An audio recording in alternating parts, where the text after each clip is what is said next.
zieh ich wieder aus. Gemein war mir gewogen mit manchem Blumenstrauß. Das Mädchen sprach von Liebe, die Mutter Gavonet. Das Mädchen sprach von Liebe, die Mutter Gavonet.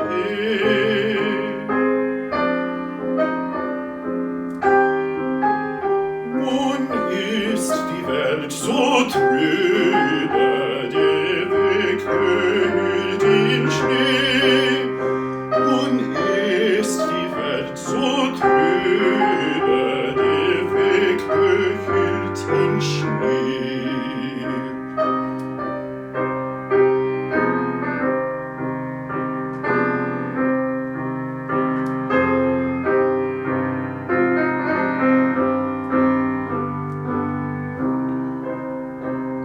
Ich kann zu meiner Reise nicht wählen mit der Zeit, muss selbst den Weg mir weisen in diese Dunkelheit. Es zieht ein Mondenschatten als mein Gefährte mit. Es zieht ein Mondenschatten als mein Gefährte mit. Und auf den weißen Matten such ich des Wildes Tritt. Und auf den weißen Matten such ich des Wildes Tritt.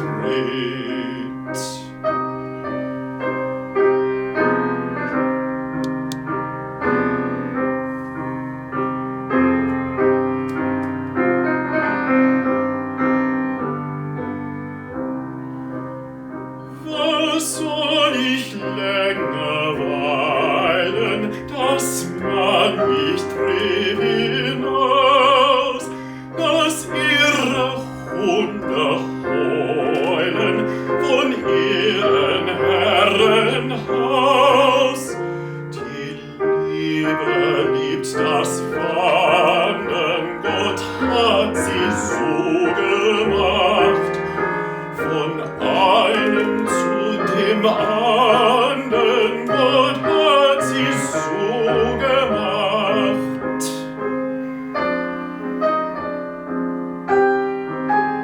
Die Liebe liebt das Wandern, fein Liebchen, gute Nacht. Von einem zu dem anderen, fein Liebchen, gute Nacht.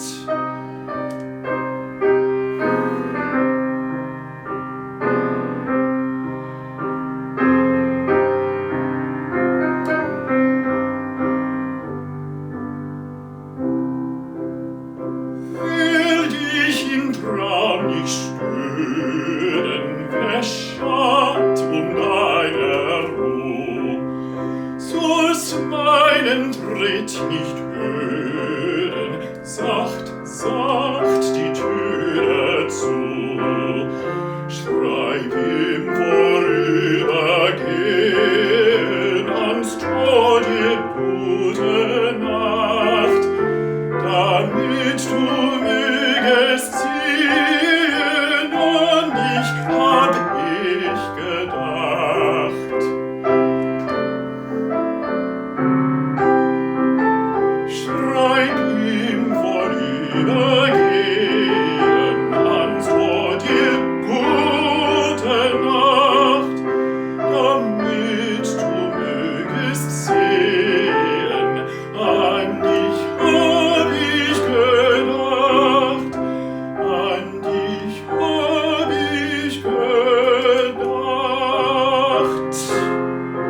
Franz Schubert's song cycle Die Winterreise has been studied at length by singers, pianists, and scholars since its composition in 1827.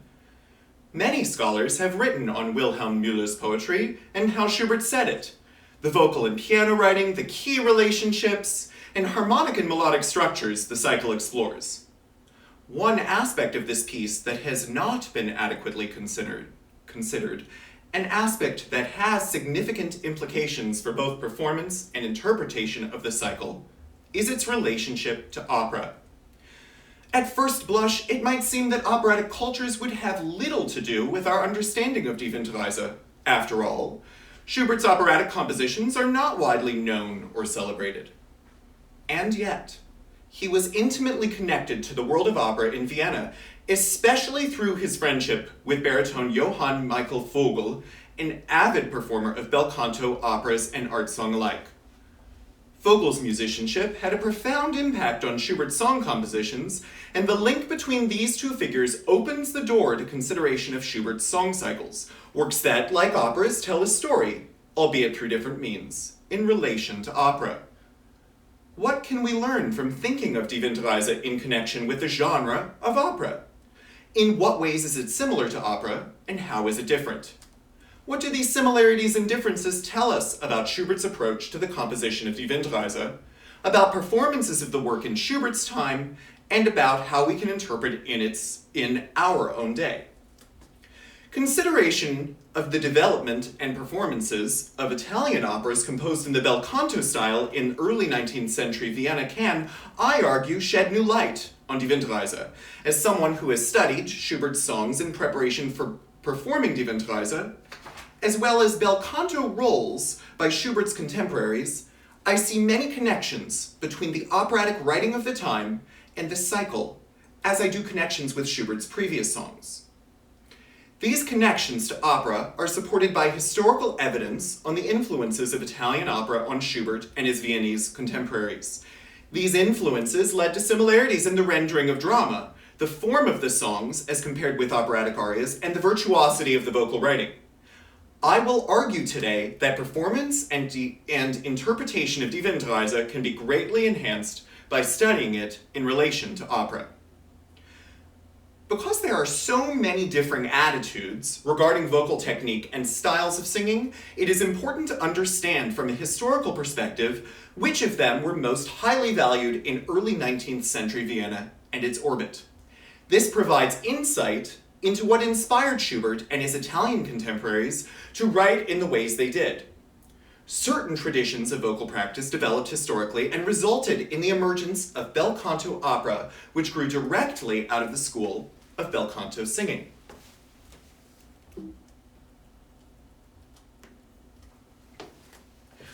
According to vocal pedagogue and author James Stark, the bel canto tradition is associated with the rise of a virtuoso class of singers and the emergence of a repertoire of solo song and opera that goes back as far as the late 16th and early 17th centuries. Such singing requires a highly refined use of the laryngeal, respiratory, and articulatory muscles in order to produce special qualities of timbre, evenness of scale and register, breath control, flexibility, tremulousness, and expressiveness. From a historical perspective, there was a new emphasis among 19th century vocal pedagogues on vocal tone, flexibility of vibrato use, and legato as a singer's means for expression. Because Vienna was an important hub for performances of Italian opera at the turn of the 19th century, Vogl would have been well trained in Italian vocal traditions. He studied with the Kapellmeister at the German opera, Franz Süssmayr, who is widely known today for his completion of the Mozart Requiem. Italian opera had long been an important part of Viennese musical culture, and this continued into Schubert's day. As Stark notes, there were several aspects of the 19th century bel canto tradition that are reflected in descriptions of singers of the time. These include the vocal characteristics of chiaroscuro, registration, and vibrato. The Italian operatic influence in Vienna continued in the late 18th and early 19th centuries. Luigi Lablache, an Italian basso cantante, performed the bass part of the Mozart Requiem in Beethoven's funeral, which took place in Vienna in 1827. Historian Francis Rogers' description of Lablache's singing suggests that he was trained in the bel canto school. Saying, "His upper D was a stupendous note, with which, in great dramatic climaxes, he used to split the ears of the groundlings. But he never used the full strength of his voice at inappropriate times. With unerring taste and skill, he always adjusted its power and quality to the artistic necessities of the situation."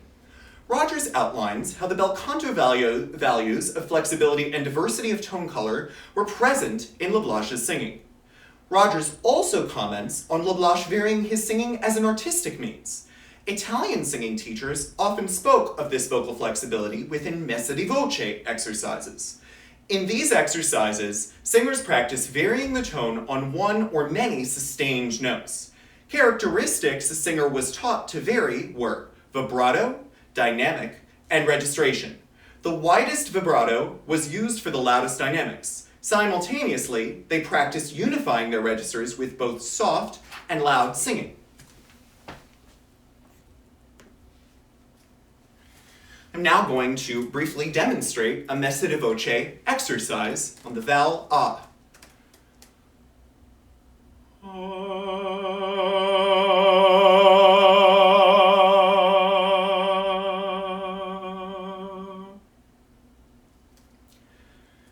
To contextualize Schubert's compositional style in Die Winterreise, it is first important to explore the different kinds of singing that Schubert had in his ear, and the different kinds of voices that he wrote for at various stages of his career.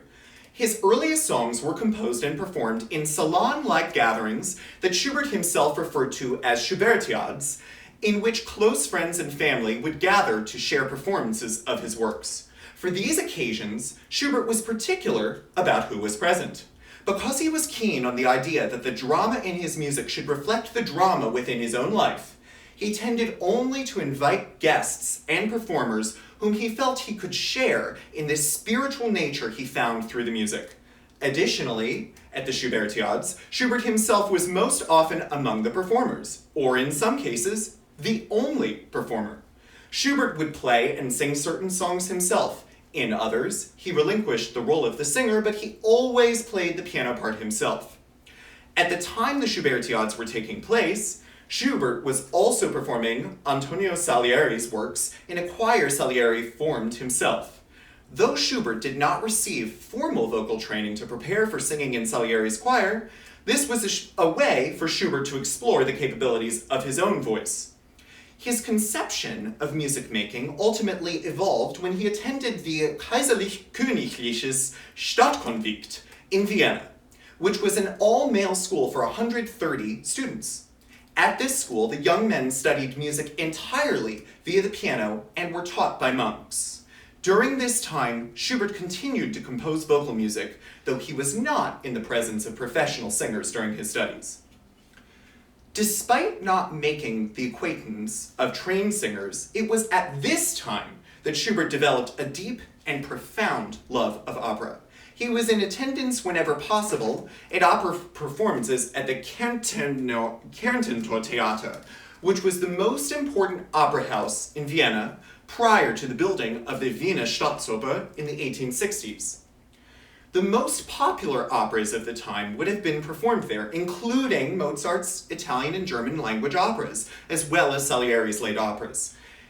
It is important to note that Salieri essentially paved the way for Vienna to welcome Beethoven's premiere of Fidelio in 1814, for he was the most celebrated Italian opera composer of the time.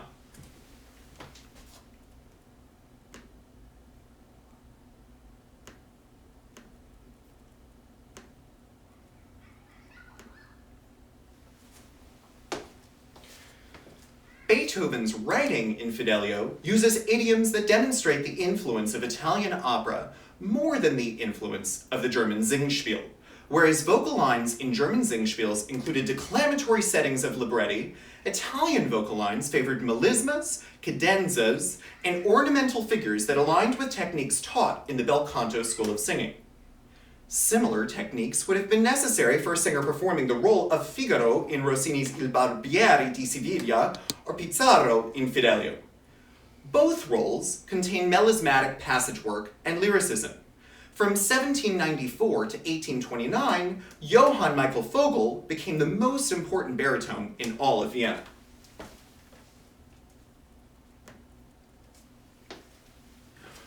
One of the ways that Beethoven helped his own cause in the premiere of the final revision of Fidelio was by personally casting Vogl in the role of Pizarro. The lives of Schubert, Vogl, and Beethoven intersected when Schubert, who admired Beethoven's music, attended the premiere of the 1814 version of the opera. Ultimately, the greatest evidence of Vogel's impact on Schubert's composition comes from Schubert's transposition of Die Winterreise within the same year it was published. This transposition is similar to the way bel canto composers often transposed individual arias for singers of varying vocal ranges. Originally composed for tenor, Die Winterreise was transposed for baritone so that Vogl could perform it. What is most interesting is that the interval by which the transposition occurred is not consistent throughout the cycle. Whereas Gute Nacht, which I sang earlier, is transposed down a whole step from the key of D minor to the key of C minor, Der Lindenbaum remains in the original key. In our modern day, a nuanced study of vocal technique emphasizes a difference between vocal range and tessitura. The key relationships in the transposition of Die Winterreise serve as evidence that Schubert understood the distinction between range and tessitura. It reveals Schubert prioritizing vocalism over key relationships. So I will now sing for you the fifth song, Der Lindenbaum.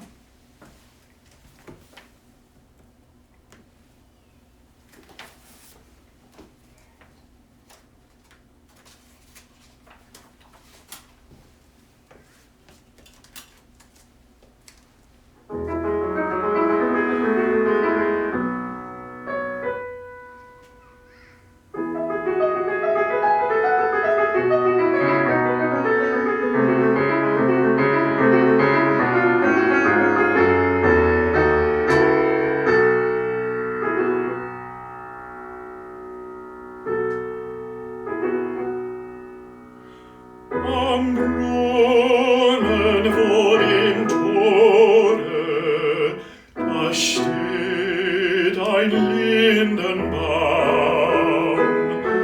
Ich träumt in seinem Schatten so manchen süßen Traum. Ich schnitt in seiner Rinde so manches liebe Wort. Es zog in Freud und Leide, zog mich immer fort.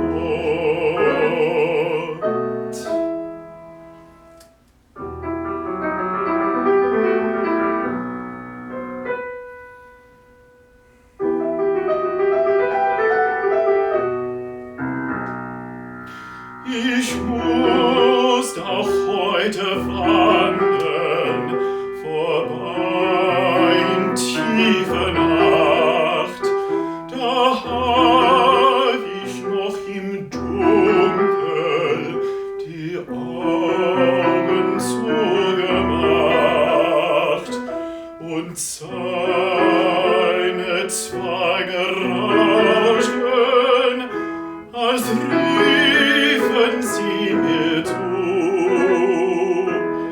Komm her zu mir, Geselle, hier findest du deine Ruhe.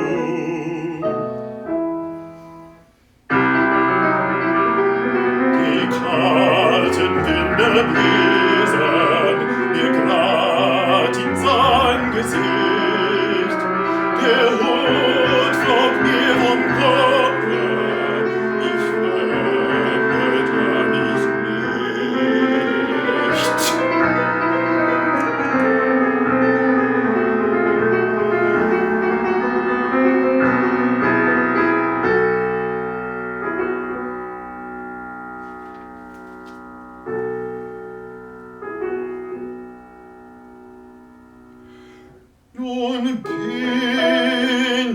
manche Stunde entfernt von jenem Ort, und immer hör ich's raschen, du fändest Ruhe dort. Nun bin ich manche Stunde entfernt von jenem Ort, und immer hör ich's rauschen, du fändest Ruhe dort, du fändest Ruhe dort.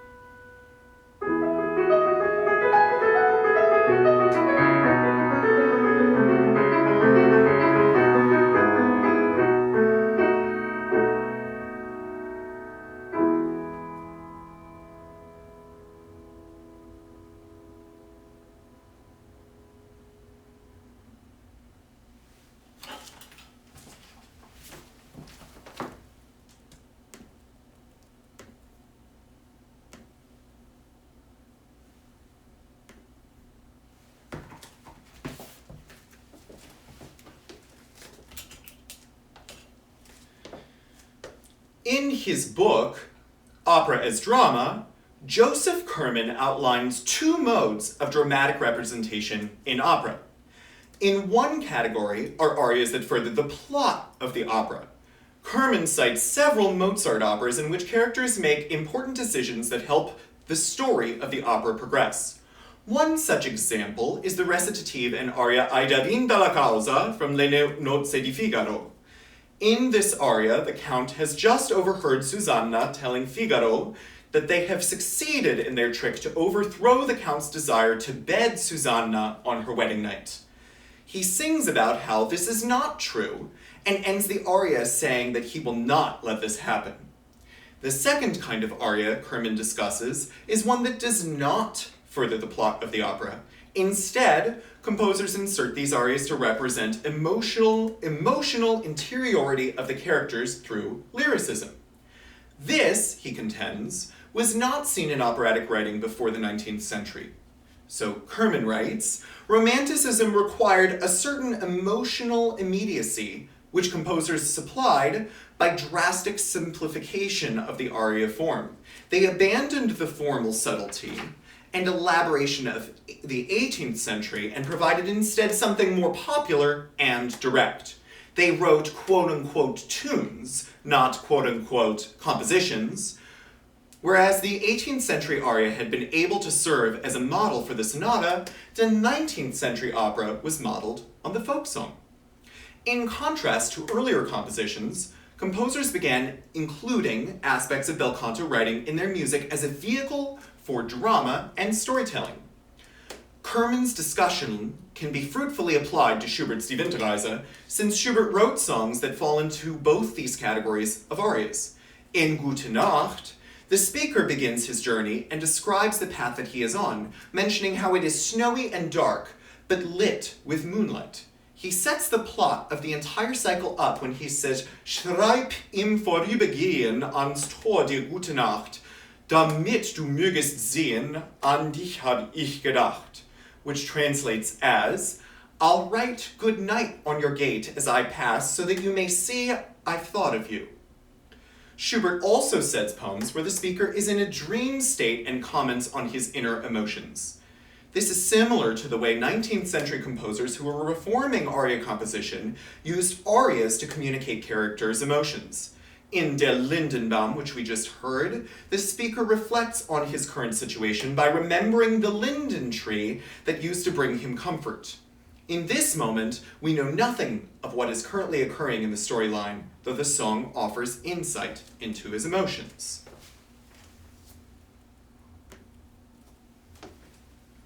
Susan Ewens perfectly describes how the piano sets up the drama in Der Lindenbaum, saying, The lengthy piano introduction can be heard as the instrumental script for a sequence of events within the mind, a wordless process that leads to the articulation of memory in words. The wanderer first hears a rustling sound that arises unbidden to awareness in measures 1 and 2, not consciously evoked.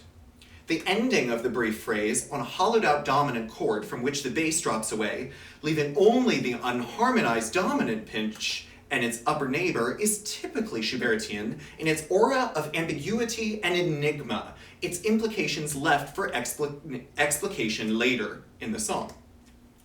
When the rustling resumes at a higher plane in measure 3, the wanderer is more fully aware of its presence, the figuration now extended and marked by the disquietude of further offbeat accents and chromatic inflections, in particular, the B sharps in the bass that will later become the C natural neighbor to the dominant in the setting of stanza 5.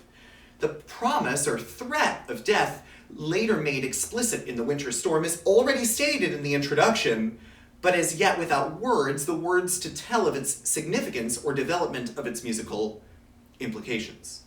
The extension of the initial figure leads to a cadence whose block chords are the transition to Müller's words in stanza 1, a built-in ritarrando as memory submerges the wanderer. The instrumental corridor that leads from the first faint rustlings of sound to the song proper culminates in echoing horn call figures evocative of wandering Waldhornisten in the German forests. By extension, of idealized romantic memories of the past. Schubert's music thus traces the dawning awareness that precedes Müller's words, from the first stirrings of memory to agitated full consciousness, then a surrender to recollection of the past. The horn call figures on the dominant herald the wanderer's arrival at the well before the gate, where the linden tree stands. An entire drama within the mind transpires before a single word is sung. In Die Winterreise, Schubert had clearly acquired a greater understanding of the voice and incorporated that understanding into his composition to create the greatest effect in performance. The arc of the opening line of Gute Nacht goes from the passaggio to the basement of the voice.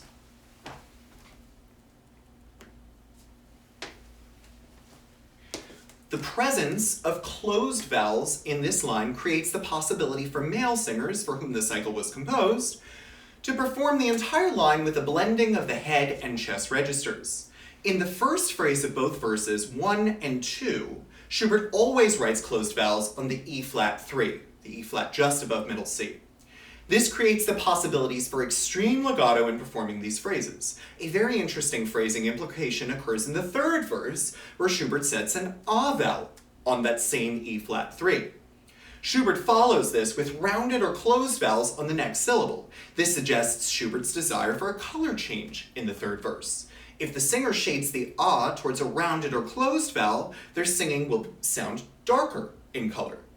The final verse goes back to closed vowels and thus a brighter sound as it modulates to a major key and raises scale degree 3 from E-flat to E natural. Der Lindenbaum has an even wider range, but without exception Schubert places closed and bright vowels both at the extreme of the low range and in the passaggio. Schubert also writes at the extremes of the range in Auf dem Flusse.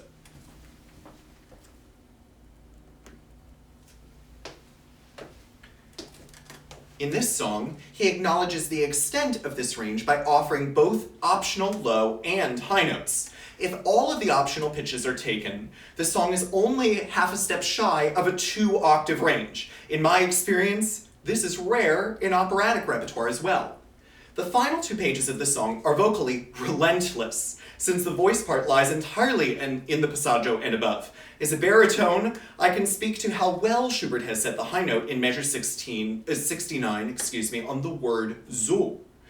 This section has the same vocal demands as singing the final high note in Largo al factotum from Rossini's Il Barbiere di Siviglia, where, like Semiramide, we can assume Schubert would have known. Compared with the A vowel on the high note for a soprano in Gretchen am Spinnrade, which the singer must modify in order to achieve this bloom, we see a mere 13 years later that Schubert has shifted his vowel settings in the upper range at the climax of a phrase. The same can be said for the repeated high note in die Post. It is not merely incredible that high notes exist in art song, for we have many earlier examples of high notes in the genre. The important takeaway, rather, is that the vocal writing in Die Winterreise creates the same kinds of considerations for the singer as the opera written at the same time. Melismatic writing is an important feature of bel canto operas composed at the outset of the 19th century. The presence of melismatic writing in Die Winterreise is further indication that Schubert is comparable.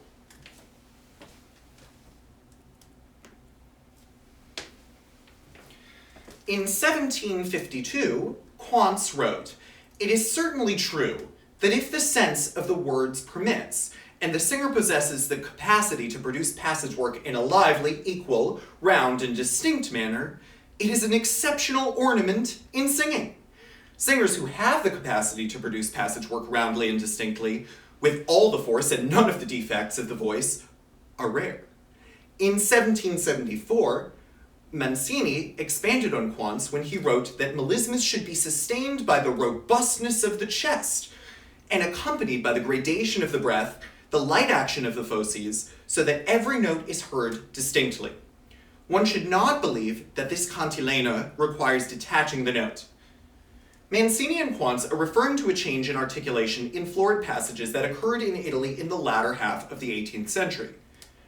The shift was from articulating fast-moving pitches with glottal attacks in the throat to articulating them in a connected manner using the pillars of the fauces and the breath. Without this aspect of technical mastery, a singer is bound to add an aspirated h within a melisma, essentially adding the sound of h to the text and obscuring the poetry. Immediately, at the start of Gute Nacht, Schubert has written melismas into the first phrase. These melismas add expressivity to phrasing in the vocal line and are reminiscent of similar vocal ornamentation in bel canto operas. Further evidence of how Schubert intends for these melismas to be sung can be found by noting the shift towards strophic composition as the speaker in the cycles becomes bare and emotionless at the end. In Der Leiermann, the writing is entirely syllabic. This suggests a major color change. The lack of melismas indicates the need for a different balance of airflow at the end of the cycle, similarly to the varying vocal considerations in performance of bel canto arias. In A non credea mirarti, for example, Bellini contrasts syllabic and melismatic settings of text to draw out different expressions. The way he sets both within the same phrase to create contrast is similar to Schubert's writing one song with ubiquitous melismas and another with absolutely none. So I will now sing for you Auf dem Flusse and Die Post.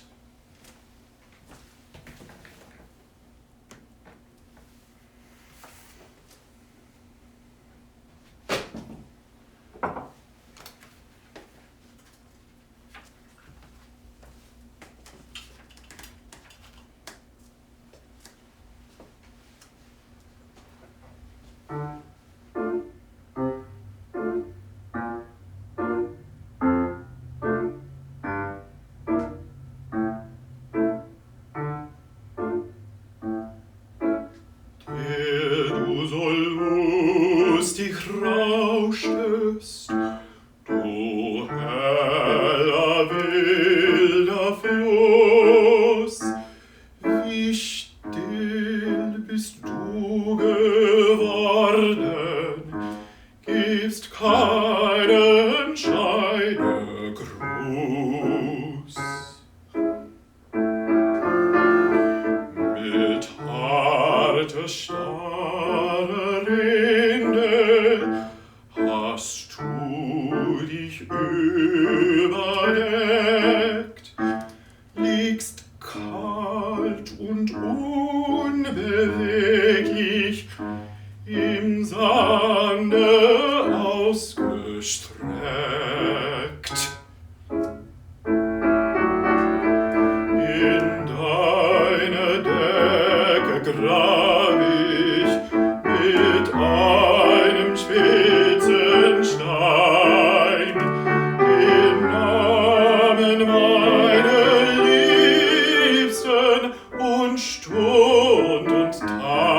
hinein, den Tag des ersten Grußes, den Tag, an dem ich ging und nahm uns allen windet sich ein zerbrochener Ring.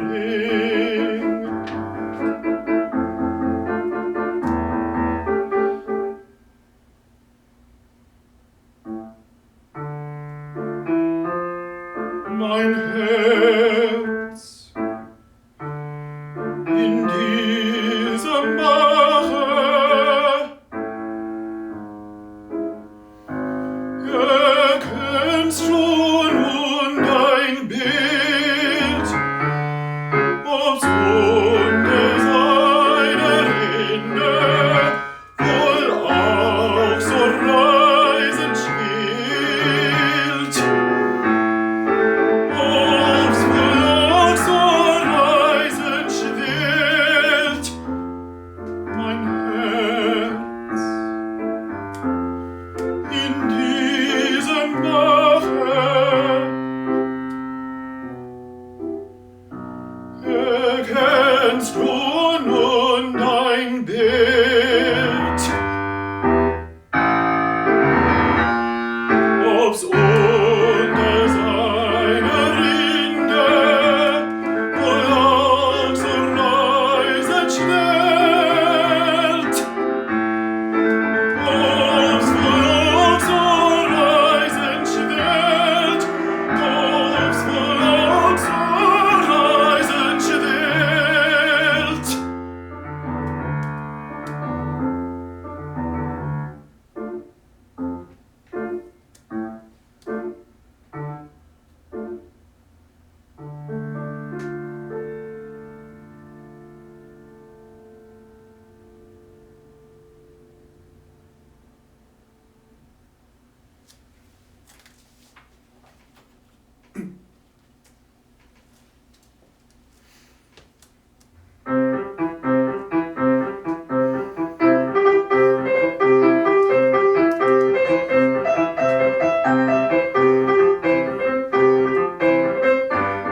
Von der Straße her ein Posthund klingt. Wer hat es, dass es so hoch abspringt, mein Herz?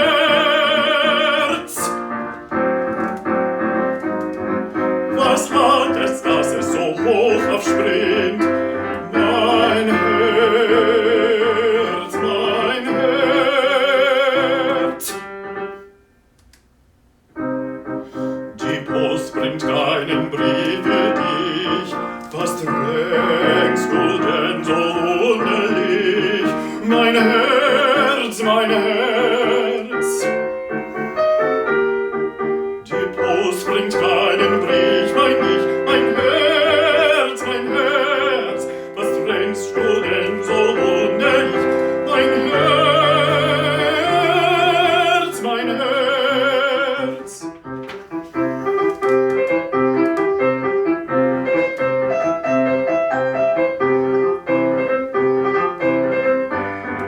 Nun ja, die Post kommt aus der Stadt, wo ich ein liebes Liebchen hat, mein Herz.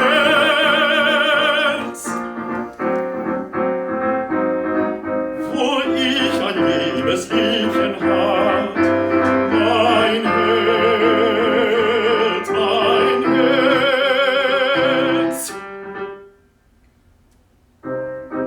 Willst wohl einmal ihn übersehen und fragen, wo es dort mag gehen, mein Herz, mein Herz. Willst wohl einmal ihn übersehen, mein Herz, und fragen, wie es dort mag gehen, mein Herz, mein Herz.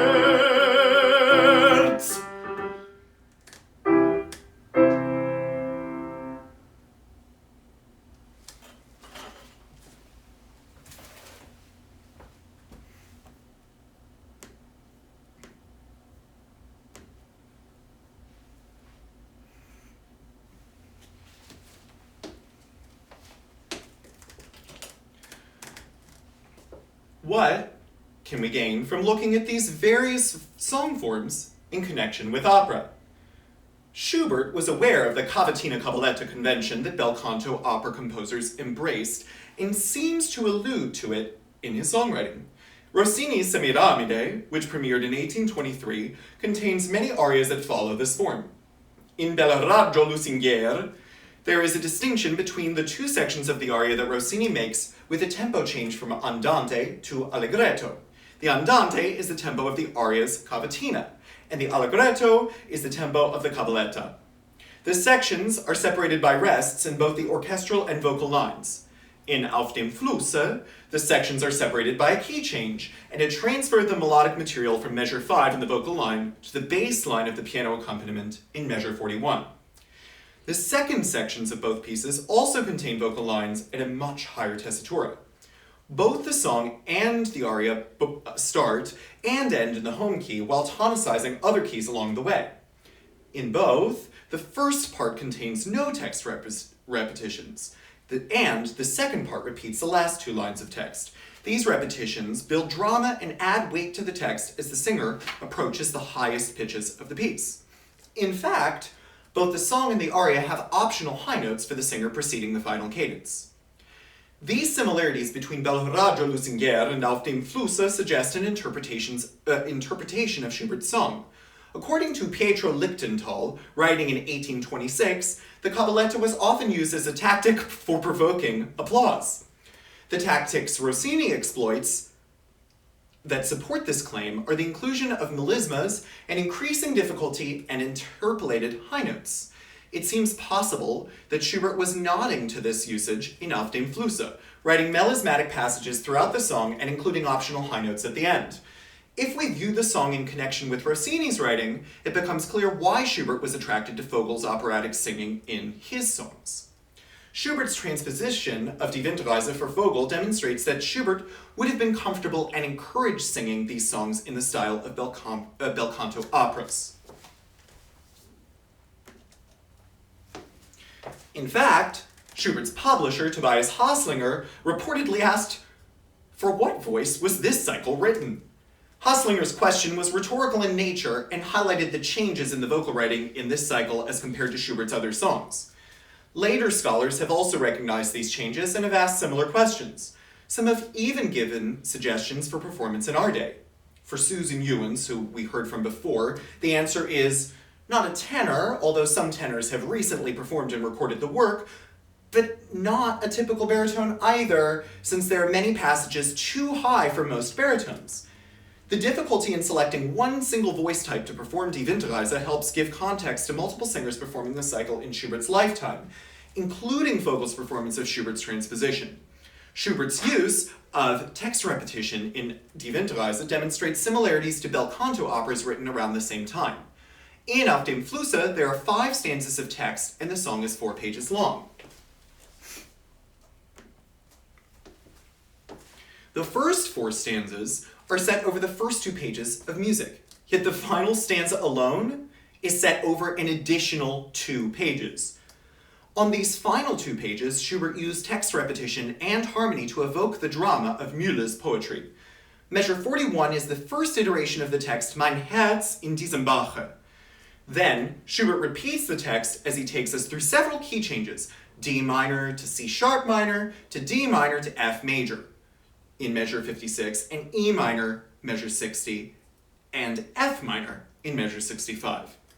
Then he returns in measure 70 to D minor with a perfect, authentic cadence. During these measures, Schubert uses these key changes to expand the range of the vocal line substantially. In this song, there is a range of almost 2 octaves. There are also in measures 11 and 69 optional high and low notes. By the time we get to the high G in measure 69, we have heard this text 4 times within the last page of music. Why then repeat it? I argue that Schubert was creating an opportunity for the singer to show off his high note. The setting of the text so on the G is a very good vowel for a baritone, with recourse to the pitch being above most baritones passaggi. He also uses diminution within the piano accompaniment by repeating elements of material that were presented earlier over a shorter time frame. Vogel, in his first complete performance of the cycle, used moments like this to slow down here and take more time for the high note.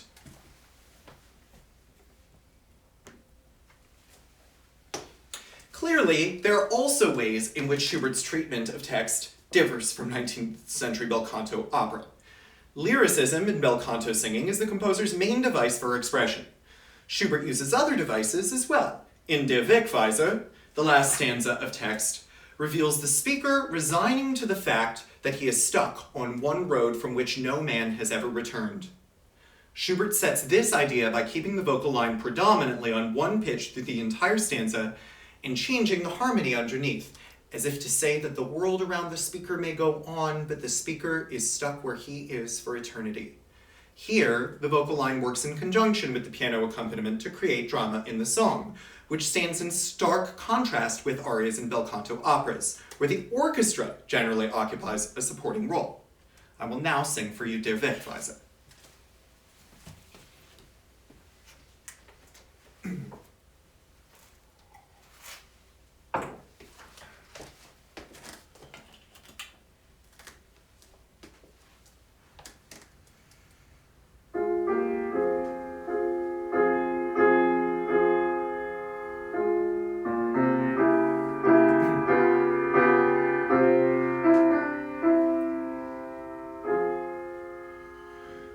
Was vermeid ich denn die Wege, wo die anderen Wanderer gehen? Suche mir versteckte Stiege durch verschneite Felsenhöhen. Suche mir versteckte Stiege durch verschneite Felsenhöhen, durch Felsenhöhen.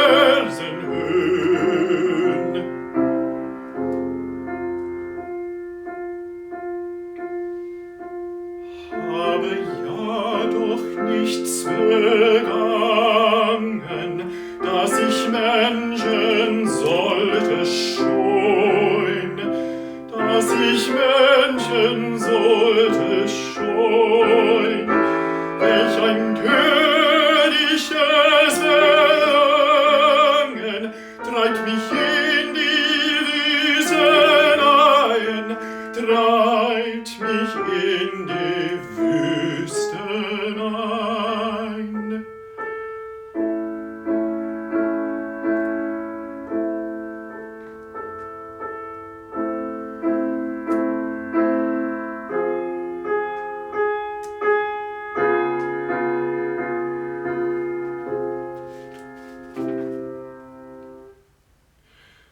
Weise stehen auf den Wegen, weisen auf die Städte zu.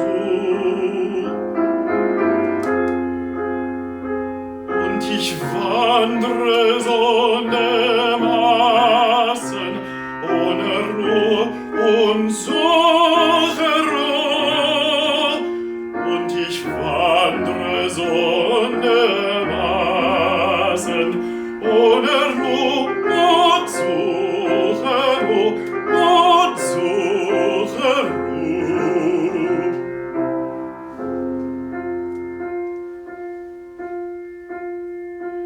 Einen Weise seh ich stehen und verrückt vor meinem Blick. Eine Straße muss ich gehen, eine Straße muss ich gehen, die noch keiner ging zurück.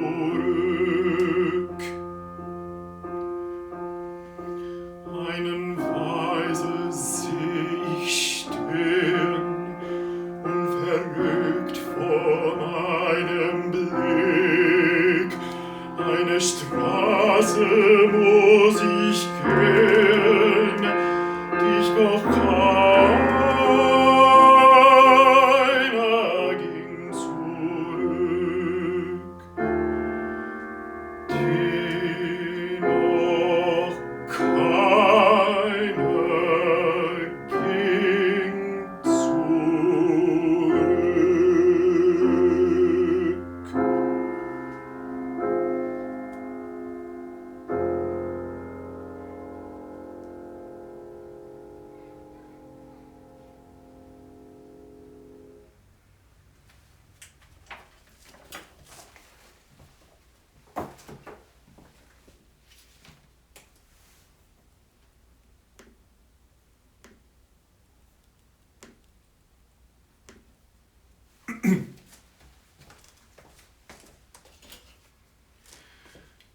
Schubert's motivic writing also enhances drama in Die Winterreise.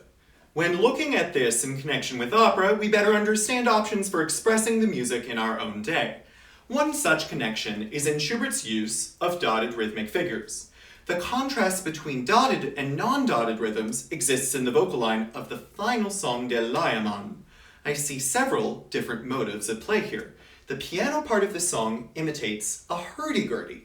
One of the ways Schubert demonstrates this is through the cyclical writing in the accompaniment. Susan Ewens writes, "Much has been made of the fact that the title character plays a hurdy-gurdy. The drone sounds and mechanized actions of this beggar's instrument, a very limited kind of music. The musical limitations are undeniable, but the hurdy-gurdy is only partly mechanical. The soundbox resembles that of a modified lute or guitar with drone strings that are set into vibration by a wooden wheel revolving inside the soundbox and turned by a crank at its tail end, like an endless bow, while the melody strings, or chanterelle, are operated by a primitive keyboard mechanism or a set of stopping rods. The rosined wheel is turned by the right hand, and the keyboard mechanism that stops the melody is played by the left hand. Once the wheel has been set in motion, the drone bass does not change, but the melody, although its range is restricted, must be played. A humble variety of musicianship, a necessity." This motive is contrasted by the dotted rhythms in the vocal line.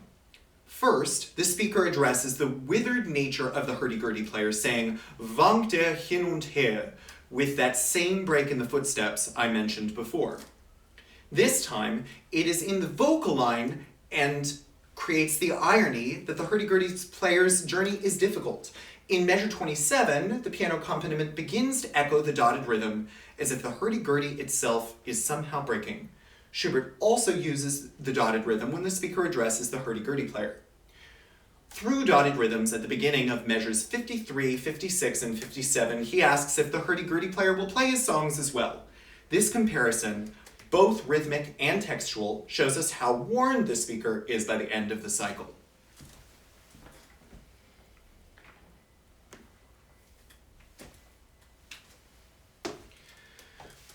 This discussion revealed how Schubert developed settings of drama in his art songwriting throughout his career.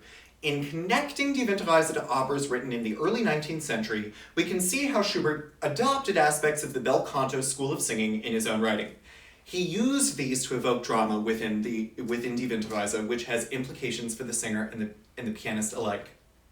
So, I'm going to conclude today by singing Der Leiermann, but first, it would be wrong of me not to thank my amazing panel, Dr. Cypess and Professors Nicosia and González-Palmer, for their support and guidance through this project. And on these recordings, thank you for, of course, bearing with the format of this recital was playing the my fantastic collaborator, Paul Conrad, who worked tirelessly to make these recordings for me, and I just long to sing these songs with him someday. And of course, my husband, Ryan, for being there every step of the way. I hope that by considering Die Winterreise in connection with opera today, you have found new insights in how to approach the cycle as performers and teachers.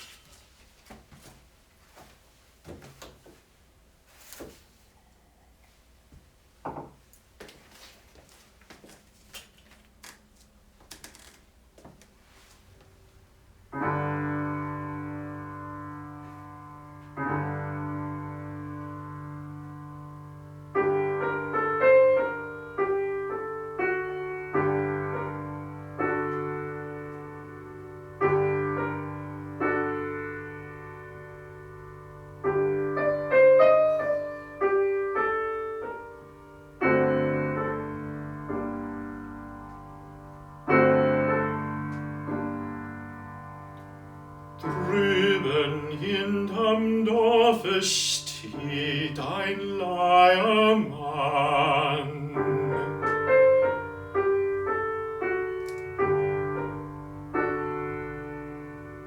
und mit starren Fingern dreht was kann.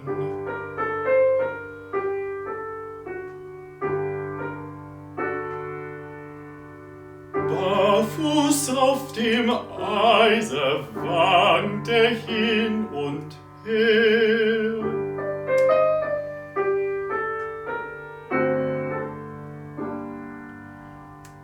Und sein kleiner Teller bleibt ihm immer leer.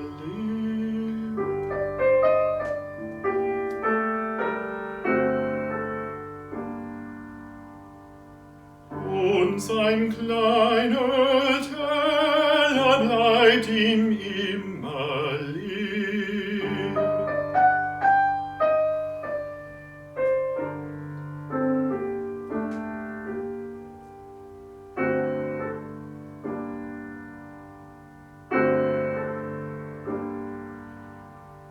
Keiner mag ihn hören, keiner sieht ihn an.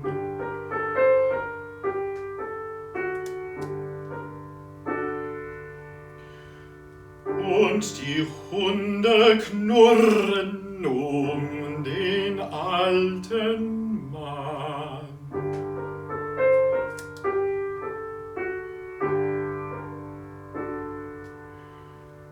Und lässt es gehen, alles wie es will.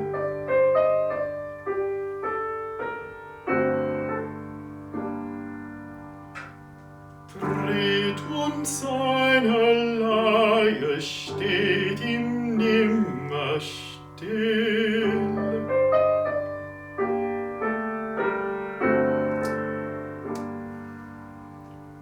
Dreht und seine Leier steht ihm nimmer still.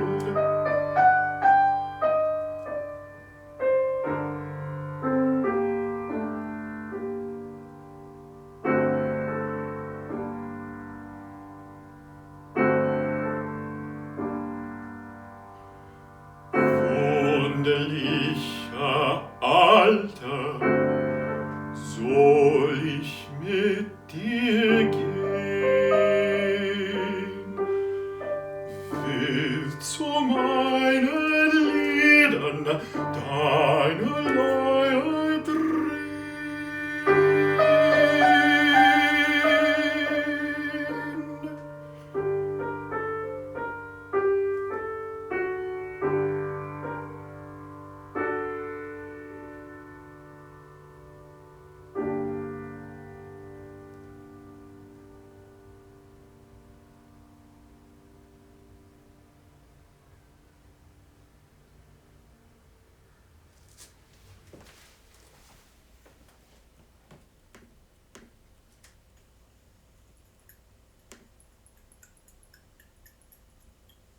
Go.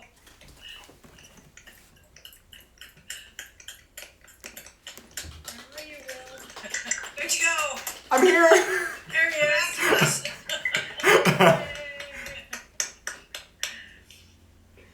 Very well delivered. Thank you. Very well delivered. Thank you. In spite of all the technical obstacles, very well done. Thank you very Good much. for you. Thank you very much. Thanks for everyone who watched. Wow, there are a lot of people on You here. have a big audience. Yeah, how thrilling. And they all stayed. Yeah, I didn't send them off. Congratulations. Thank Yes. you. Especially on that last piece. Thank Very you. atmospheric. Thank you. Lots of good choices. Thank you. Yeah. Well, we'll be talking to you. Okay, sounds good. Thanks everybody for tuning in. It was great. Professor González-Palmer. Yes, ma'am. We have an online form to fill out, right? I don't know. Yeah. We are good. Oh, okay. I thought you would know. Oh, a lot of talking, folks. Hurdy-gurdy over here. Will, I'm ready to get hurdy-gurdy, everybody. You finished at 4 on the dot. Emerald sprint. Am I muted? I'm so excited. I just said I'm ready to get Oh, we have this up.